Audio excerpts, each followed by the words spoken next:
Yan, mga kaibigan, mga kasama, mga kasangga, ito na po yung finished product sa putahin ng ina mo ni Lakay. Ayan. Kaya halina't tikman ng mga lutuin ni Lakay. Ito po ay gulay na patola, saluyot, talong na sinahugan po ng tuna, spare ribs at hipon. Ayan. So, masarap na naman na almusal, damay na ang tanghalian ni Lakay.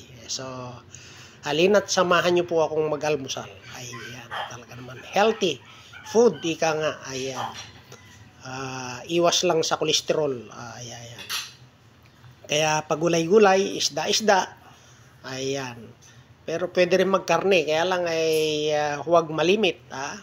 Mas marami ang gulay at isda. Ayan. Para healthy. Ayan. Talaga naman. Inuulit ko po, ito ay putahin ng ina mo ni Lakay. Ayan. Kaya halina't tikman ng mga lutuin ni Lakay. Invite nyo lang po si Lakay at ipagluluto ko po kayo nito. Ayan. So, yun lamang po. Muli, magandang umaga at pagpalain tayo ng pong may kapal. Kain na na!